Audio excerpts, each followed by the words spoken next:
আসসালামু আলাইকুম ওয়া রাহমাতুল্লাহি ওয়া বারাকাতুহু। প্রিয় শিক্ষার্থীরা, আজকে তোমাদের বাংলা পরীক্ষা ছিল। আশা করি পরীক্ষাটি ভালো হয়েছে। সবগুলো সৃজনশীল সুন্দরভাবে উত্তর করেছো।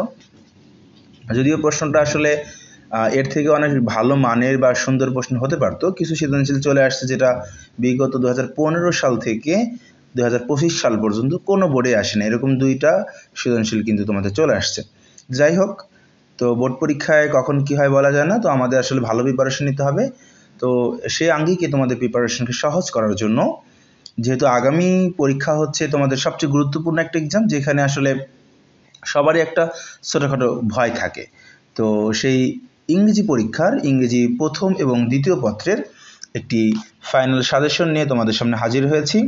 আশা করি আমার দীর্ঘদিনের অভিজ্ঞতা 2012 সাল থেকে 2025 সাল পর্যন্ত, এই দীর্ঘ 13 বছরের যে অভিজ্ঞতা, সেই অভিজ্ঞতার আলোকে আমি চেষ্টা করেছি এমন একটি সাজেশন তৈরি করার জন্য, যা আশা করি ইংরেজি ফার্স্ট এবং সেকেন্ড পার্টের যে রাইটিং অংশ, এখান থেকে ইনশাল্লাহ 110% কমন থাকবে।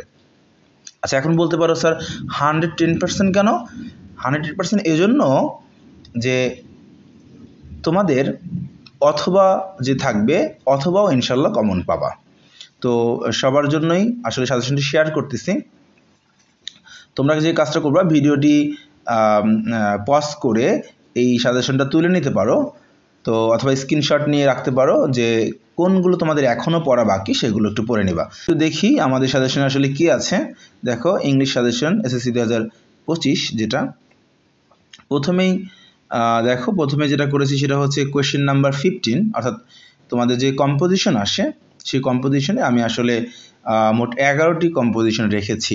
টোটাল কম্পোজিশন থেকে আশা করি এখান থেকে কমন পেয়ে যাবা। তো এর মধ্যে আসলে সাজেশন করবা না, হ্যাঁ, অর্থাৎ সাজেশনের মধ্যে সাজেশন করা যাবে না, চেষ্টা করো সবগুলোই করার জন্য। তো আমি আসলে সবগুলো নাম বলতেছি না, তোমরা স্ক্রিনশট দিয়ে তোমরা হচ্ছে এইগুলো একটু তুলে নিবা এবং সুন্দর করার চেষ্টা করো। এরপর দেখো কোয়েশ্চেন নাম্বার 14 সেকেন্ড পেপার এবং ফার্স্ট পেপারের যে 8 নম্বর, এটা হচ্ছে প্যারাগ্রাফ আসে, অর্থাৎ ফার্স্ট পেপারে 8 নম্বরে প্যারাগ্রাফ আসে, সেকেন্ড পেপারে আসবে হচ্ছে 14 নম্বরে। তো ফার্স্ট এবং সেকেন্ড পেপারের যেহেতু টপিকসগুলো আসলে একই রকম, উভয় পার্টের জন্যই একই প্যারাগ্রাফ ইম্পর্ট্যান্ট, তো সেই ক্ষেত্রে আমি টোটাল ফার্স্ট এবং সেকেন্ড পেপার মিলে আসলে প্যারাগ্রাফগুলো একসাথে দিয়েছি। তবে যেহেতু প্রথম দিন পরীক্ষা ইংলিশ ফার্স্ট পেপার, তো সেক্ষেত্রে দেখো যেগুলোর পাশে সেকেন্ড পেপার লেখা আছে, হ্যাঁ, দেখো অনলি ফর সেকেন্ড পেপার লেখা, ওইগুলো বাদ দিয়ে বাকিগুলো ফার্স্ট পেপারের দিন পড়বা। আর যেদিন সেকেন্ড পেপার হবে সেদিন অনলি ফার্স্ট পেপার লেখা আছে, যেটা দেখো অনলি মাত্র কিন্তু একটা আছে, যে 18 নম্বরটা rainy day, only for first paper. এটা বাদে বাকি সবগুলোই আসলে সেকেন্ড পার্টের দিন পড়ে ফেলতে হবে। ওকে, তো প্যারাগ্রাফ একটু বেশি মনে হচ্ছে যদিও, কিন্তু আমি চাচ্ছি যে কোনো প্রকার রিস্ক না নেওয়ার জন্য, হ্যাঁ। তো যেহেতু আসলে আমরা প্রিপারেশন নেই এবং বেশ টাইম পাচ্ছি, এবার পরীক্ষার রুটিনটা সুন্দর হয়েছে, তো আশা করি সবগুলো সুন্দর করে দেখে ফেলবা। এরপরে আসি হচ্ছে ফর্মাল লেটার্স অ্যাপ্লিকেশন। তো এখানে আমি আসলে 11টি অ্যাপ্লিকেশন রেখেছি। তো আমার ব্যাচে যারা ছিল, তোমরা জানো যে আমরা এগুলো বারবার পরীক্ষা নিয়েছি, পড়িয়েছি, ভুলগুলো সংশোধন করেছি। তো আশা করি বা যারা আমার ব্যাচে ছিল না তাদের জন্য এই সাজেশনটা অনেক বেশি উপকার হবে, এবং যদি কোনোটা তোমার পড়া বাকি থাকে সেটা দেখে নিবা। নেক্সট আসি হচ্ছে কোয়েশ্চেন নাম্বার 12 কারিকুলাম ভিটাe অর ভিটা।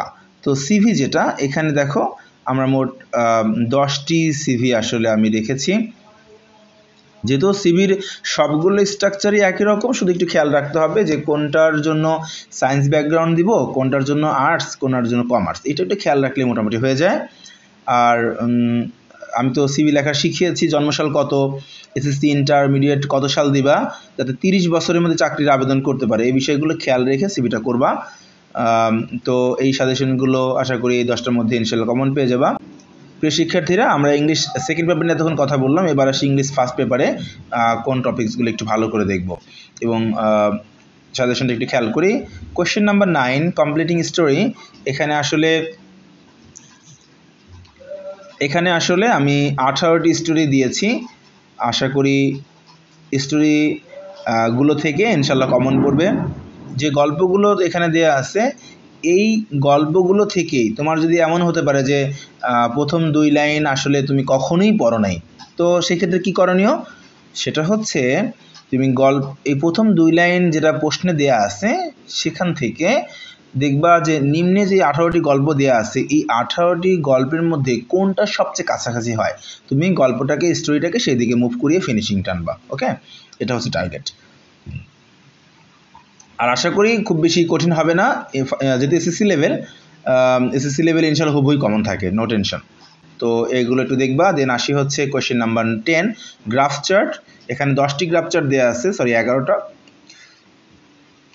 তোমরা একটু দেখে নাও, এই গ্রাফ চার্টগুলো সুন্দর করে প্র্যাকটিস করবা। আশা করি গ্রাফ চার্টের যে টপিকসগুলো এগুলো খুবই, একটা পারলে বাকিগুলো পারা যায়, একই রকম প্রায়। তো আর একটা জিনিস বলে দিই, যেহেতু ঢাকা বোর্ড 24-এ আসলে আসলে কিন্তু পাই চার্ট আসছে, হ্যাঁ। তো পাই চার্টের থেকেও তোমাদের ঢাকা বোর্ড 23-এর প্রশ্ন গ্রাফ চার্ট, যেটা ওই গ্রাফ চার্টের যেটা কলাম স্টাইল, ওইটা বেশি প্র্যাকটিস করবা, ঠিক আছে। পাই চার্টটা 24-এ আসার কারণে 25-এ খুব বেশি গুরুত্বপূর্ণ না। এরপরে আসি হচ্ছে কোয়েশ্চেন নাম্বার 11, ইনফর্মাল লেটার্স, যেটাকে আমরা চিঠি বলে থাকি। তো ইনফর্মাল লেটার্স 14টা দেওয়া আছে, আর একই টপিক্সটা কিন্তু অ্যাকচুয়ালি ইমেইলের জন্য হবে, অর্থাৎ একই টপিক্সটা। সাপোজ মনে করো 7 নম্বর দেখো, থ্যাঙ্কিং ফর বার্থডে প্রেজেন্ট। তো জন্মদিনের যে উপহার, এটা নিয়ে ধন্যবাদ জানিয়ে একটি চিঠি লেখো, অথবা এইটাই কিন্তু ইমেইলে চলে আসতে পারে, এজন্য আলাদা করে নাই। এই যে টপিক্স আছে 14টা, এই টপিক্সটা আমরা ইমেইলে প্র্যাকটিস করব, সাথে হচ্ছে চিঠিও প্র্যাকটিস করব।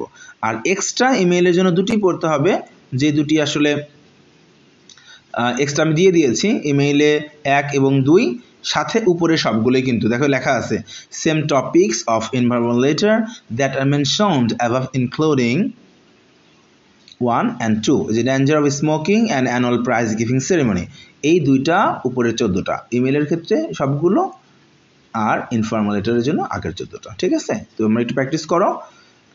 Question number 12, dialogue. এখানেও দেখো মোস্ট ইম্পর্টেন্ট যে ডায়লগগুলো রয়েছে, আমি 17টা ডায়লগ এখানে দিয়েছি, তোমরা প্র্যাকটিস করতে থাকো। অনেকেই বলতে পারো যে স্যার সাজেশন তো বেশ বড় হয়ে গেছে, আসলে বড় না, হ্যাঁ। তোমরা খেয়াল করো যে আমাদের বইয়ে কিন্তু 77টা ডায়লগের মতো ছিল, তো সেখান থেকে আমি একাধিক গাইড এবং একাধিক টেস্ট পেপারের অ্যানালাইসিস থেকে এবং আমার বিগত বছর অভিজ্ঞতা থেকে সাজেশনটি করেছি। আশা করি ইনশাল্লাহ এখান থেকে 110% কমন পাবা। তো চেষ্টা করো একটু বেশি পড়ে রিস্কহীন হয়ে পরীক্ষা যাওয়ার জন্য, ঠিক আছে। তো সবার জন্য শুভকামনা থাকলো, ভালো থাকো সবাই, পরীক্ষা ভালো হোক এ প্রত্যাশা। আর পারলে সবাই কুরিয়ার নাম্বার দিয়ে দিও। এখন বলতেছো কেন? আরে কয়েক বস্তা করে দোয়া পাঠাবো সবার জন্য। সো ভালো থাকো সবাই, আশা করি অনেক ভালো পরীক্ষা হবে, অনেক অনেক দোয়া রইলো, কয়েক বস্তা করে দোয়া। আল্লাহ হাফেজ, আসসালামু আলাইকুম।